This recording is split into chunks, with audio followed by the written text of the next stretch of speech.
I was born in Brooklyn, New York, and grew up in Coney Island, and have lived many places, but that has always been home.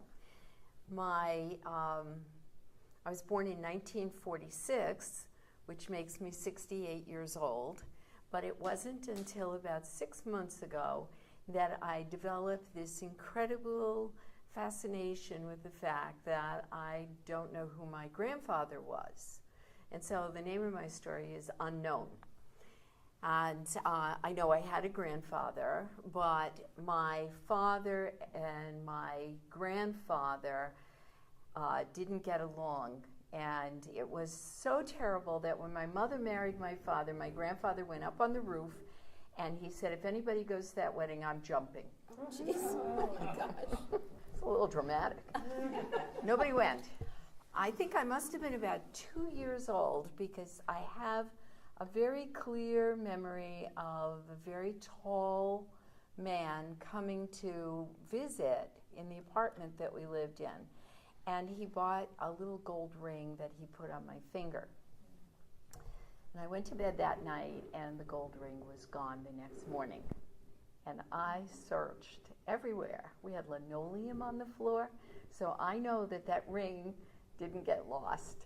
But I didn't really realize that until several years ago when I was thinking about my father and thinking about the fact that he really didn't have a relationship with my grandfather. Unfortunately, my grandfather was killed in a very horrific way, and so my father decided to bend, and we went to live with my grandmother. She broke her hip. My uncle died in the military. There was a lot going on. Decided we're going to live at Grandma's house. And I was quite thrilled about it because she lived in a big house off of Ocean Parkway. And it was a cheery environment. And my grandmother was an Orthodox Jew, and so she was constantly running to the temple. In the house, there were, I think, 3 or 4 bedrooms upstairs, and then downstairs there was a living room, dining room, big kitchen, and then a big sun parlor. And the family would congregate a lot in the kitchen. And in the kitchen there was a door that led down to, I don't really know, but at the age of about 7 or 8, I decided that I was going to take a big risk. And I was a rather timid, quiet child.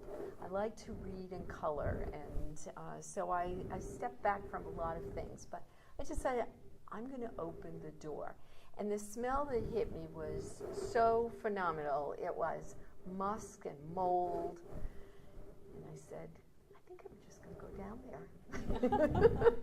And I can sort of remember when they had shorts that looked like bloomers with little straps, and probably was wearing like little sandals, summer sandals, and it was hot. So if you go down into a cellar when it's hot and the door is never open. And I realized that my grandmother never wanted to go down into the cellar because that's where my grandfather spent a lot of time. I went down the steps, and there was one single unshaded bulb. And as I was going down the steps, something kind of like grazed my cheek, and I realized it was a string. And I pulled the string, and it lit up the room. Not really lit up the room. It was kind of dank and dark and mysterious, but I decided that I needed to be down there. And so I went down the steps, and what I found was my grandfather was an engineer. He helped in the building of bridges. I think that's what his job was, designing or building, because they lived in a nice house. And if you lived in a nice house in a nice section of Brooklyn, you must have had a nice career. So I kind of put that together for myself. But the basement was filled with little scraps of metal and wires, nuts and bolts, and there were shelves with jars that were filled with all these little pieces to make things. There were hammers and saws and drills and bits and vices. Nobody was looking for me.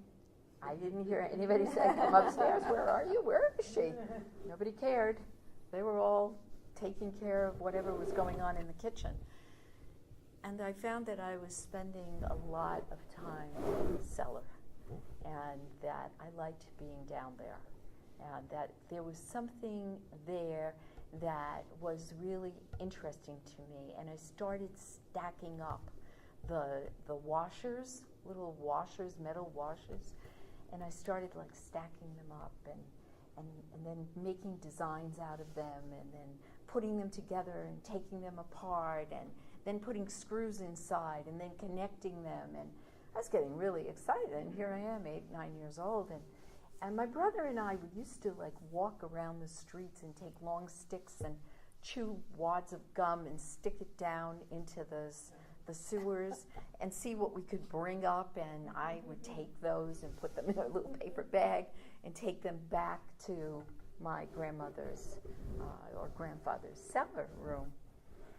Anyway, it kind of goes full circle because it's answered a lot of questions for me, especially in these past 6 months, because I like to work as an artist with found objects.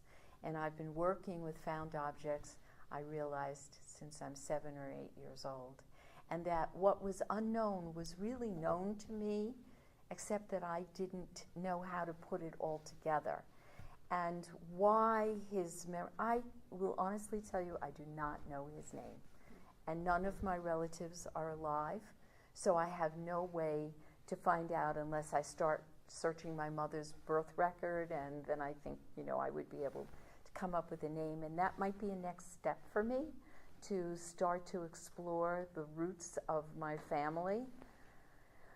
But I am an assemblage artist who works with bits of metal, nuts and bolts, and screws and hammers and nails. And it all started with a man that is really unknown to me.